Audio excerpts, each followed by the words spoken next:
байна уу? Чит манай янз байна. Тэгээд энэ өдрийн мэндийг танд хүргье. Тэгэхээр би та бүхэнд Эхлэл номоос буюу Египтээс гарсан гэдэг намын 33-аас уншиж өгье гэж бодсон юм. Тэгэхээр Мосетой эзэн ярьж байгаа юм л да. Тэгээд эзэн юу гэж байгаа гэхээр би чамайг нэрч мэднэ. Мөн чи миний мэдмэг тааллыг олсон гэж ялтж байгаа. Тэгээд эзний мэдмэг тааллыг олно гэдэг ямар гайхамшигтай вэ? Одоо тэгэхээр би танд залбирая. Би таны мэдмэг тааллыг олсон юм бол өөрийнхөө замуудыг надад мэдүүлээч. Би таныг мэдье гэж хэлж байгаа. Тэр Мосе үнэхээр юу хүсэж байгаа юм бэ гэхээр Бурхан чи миний мэдмэг миний тааллыг оллоо гэж хэлэх үед би таны мэдмэг тааллыг олсон бол өөрийнхөө замуудыг надад мэдүүлээч гэж хэлж байгаа.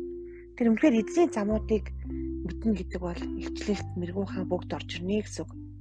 Тэгээд Мосе юу хийж байгаа юм бэхээр би таныг мэдье гэж байгаа. Тэгээд Бурханыг мэдэх явдал маш чухал байгаа. Ингэснээр би таны мэдмэг тааллыг олох юм. Энэ үндэстэн таны ард түмэн гэдгийг ч гэсэн харгалзан үзээч гэв. Тэгэхээр тэр миний оршихуй чамтай хамт явж би чамд амралтыг өгнө гэв. Тэр Мосе түнд хэрэг таны оршихуй бидэнтэй хамт явахгүй бол биднийг эндээс бүү явуулаач гэж байгаа. Тэгэхээр эзнийг мэдэх бол үнэхээр чухал зүйл. Тэгээд ялангуяа эзний оршихуйтай хамт байхын талаас бүр чухал. Таны оршихуй бид нартай хамт явахгүй бол биднийг эндээс бүү явуулаач гэж байгаа.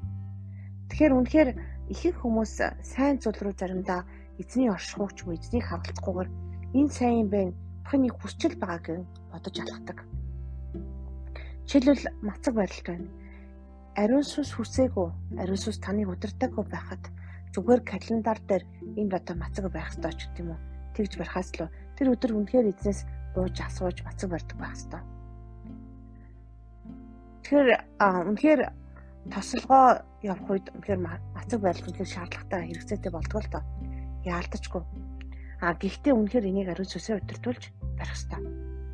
Түүнтэй адилхан ихэнх ажлуудыг ариун сүнс эзний оршихуйтай хамт хийхгүй болвол үнэхээр бид нар эзний орчин дотор бэжж эзэн бидэнд амралтыг өгдөг гэж байгаа. Амар тайвныг өгдөг гэж байгаа. Тэгхгүй байх юм бол эзэн байшин барахаас нааш ажилч тэмийг хөдөлмөрлөн гэж байдаг.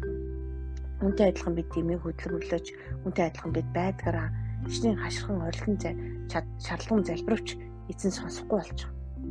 Тэгэхээр би таныг бити ашигч орол залбираа гэж хэлээгөө ш. Үнэхээр замдаа уйлан гуух залбирах тийм өдрүүд бэртгэлтэй. Би замдаа эзнээс үнэхээр өнөөдөр жишээлбэл би үнэхээр орилон гуун залбирсан. Маш хэцүү өдөр өнгөрсөн надад. Хэдэн өдөр маш олон хүнд өвчтэй хүмүүсийг залбирсан. Маш одоо үнэхээр хэцүү найдаж байсан хүмүүс манд хүртэл миний эсрэг болсон. Үнэхээр өвчтөө манаас өвчтөө байгаа. Ингээд олон зүйл миний хажууд болж байгаа. Тэгээд найз маань ч гэсэн бас ирэх гээд хамаг юмд болохгүй байгаа юм л та. Тэгээ энэ үед үнэхээр би эзнээс ялангуяа миний багийн хүмүүс одоо үгдгийн ганцаараа шийдвэр гаргаад байна. Чи одоо үнэхээр завгүй ядвал 100 би одоо ажиллаж байгаа, маш их ажиллаж байгаа учраас үнэхээр уулзалтуудыг би бүгдийг нь хойшлуулсан байгаа. Хичээлээ уулзалтуудаа.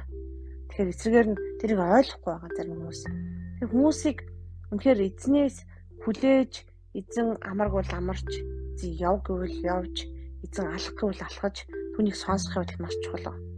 Тэгэхгүй ингээд скедул ч юм уу одоо ямар нэгэн юмд баригдаж, хүний оюуханд баригдаж сүнслэг ажлыг үдээ хийн гэдэг бол маш хэцүү зүйл л дээ. Тэр үнэхээр эзнийг мэдээсэй гэж би тал бүрээсээ хүсэж байдаг. Ялангуяа эзний оршихуйтай, эзний сүнстэй хамт ажлуудыг хийх явдал бол үнэхээр чухал байна. Тэр энэ бол маш чухал зүйл шүү. Тэгэхээр эзний мэдмэд үнэхээр таалагдах болтугай гэж үнэхээр би залбирч байна. Тэгэхээр бас өрөөж байна. Яагаад гэвэл энэ маш чухал зүйл. Үнэхээр эзэн дотор ариун байх, эзний мэдмэд таалагдах гэдэг бол үнэхээр чухал шүү. Тэгээд өөрийнхөө бүх одоо хүчил чадлаараа эзнийг мэдхийг бас хүсээсэй гэж хүсэж байна. Үнэхээр тэр нь бол маш чухал байгаа. Тэгээд Египтээс гарсны бас 23-25-26 очгээд чи өөрийн Бурхны эзэнд үйлчлээ. Тэгвэл тэр чиний таалах усыг өрөөх болно. Би та нарын дундаас өвчин эмгэлгийг зайлуулна. Чиний газарт дутуу төрдөг эсвэл хүүсэр хүн байхгүй болно. Би наслах ёстой насыг чинь наслуулнаа гэж эзэн амласан байна. Тэгэхээр өөрийн эзэн бурханд үйлчлээрэй гэж хэлмээр байна. Баярлалаа. Баяртай.